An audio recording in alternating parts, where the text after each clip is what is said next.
Hi friends, நான் உங்கள் ராஜி. இப்போ நம்ம எங்கே போய்கிட்டு இருக்கோம்னா கோயம்புத்தூரில் இருக்கிற ஈசா மையத்துக்கு தாங்க போகிறோம். காலையில் நம்ம ஈசா போயிட்டு நெக்ஸ்ட்டு அங்கேருந்து கோவை கொண்டாட்டங்கிற தீம் பார்க் தாங்க போக போகிறோம். இந்த வீடியோவில் நான் ஈசா மட்டும் தாங்க அப்லோட் பண்ணியிருக்கேன். நெக்ஸ்ட் வீடியோவில் தீம் பார்க் வீடியோ அப்லோட் பண்ணுறேன். இப்போ வாங்க ஃப்ரெண்ட்ஸ், நம்ம வீடியோக்குள்ளே போகலாம். நாங்கள் எல்லோரும் இப்போ ட்ரெயினில் போகிறதுங்கிறதுனால எங்கள் பசங்களாம் ரொம்ப என்ஜாய் பண்ணி வந்துட்டுருக்காங்கங்க. இப்போ கோயம்புத்தூர் ரயில்வே ஸ்டேஷன் வந்தாச்சு. பசங்களாம் பேக்லாம் எடுத்துக்கிட்டு ஜங்ஷனில் இறங்கிறதுக்காக ரெடியாக இருக்காங்க.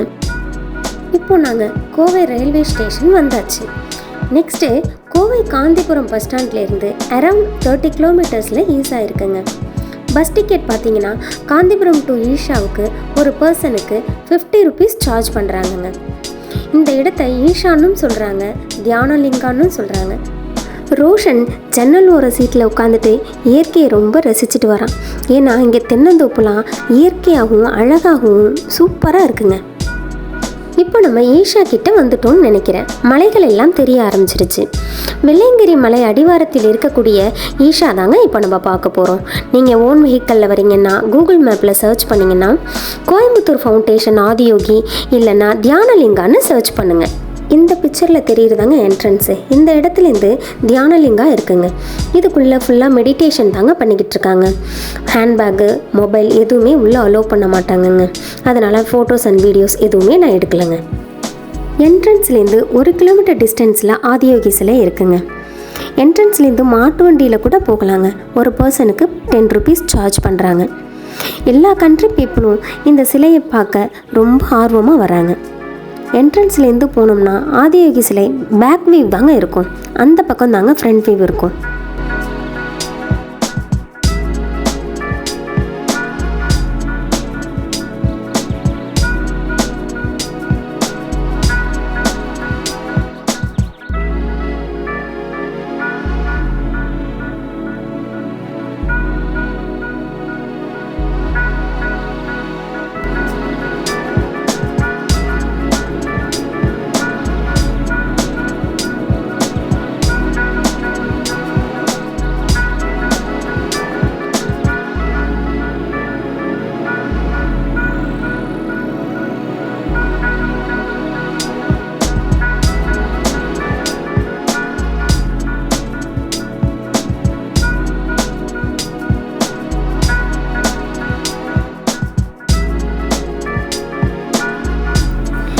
இதாங்க சைடு வியூ.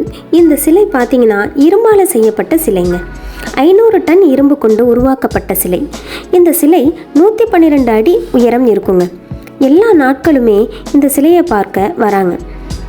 ஸ்பெஷல் நாள்னு பார்த்தீங்கன்னா சிவன்ராத்திரி அன்னைக்கு ரொம்ப பிரம்மாண்டமாக இருக்குங்க. ஈஷா போகணுன்னு பசங்களுக்கும் எனக்குமே ரொம்ப ஆசைங்க. ஸோ இந்த வருஷம் மே லீவுக்கு ஃபைனலாக வந்தாச்சு.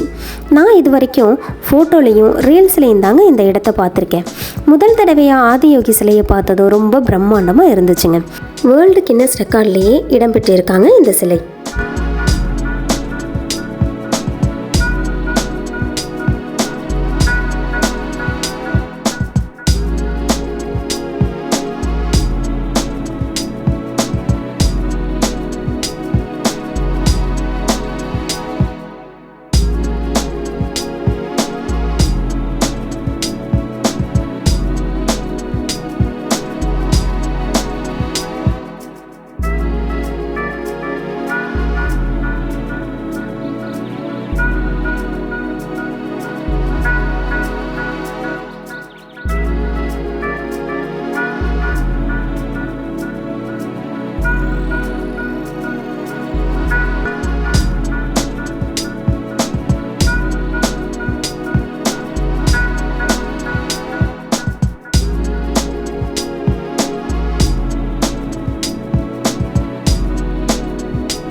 இந்த சிலையை சுற்றியுமே மலைகளின் இயற்கையும் நமக்கு மன நிம்மதியை தருதுங்க.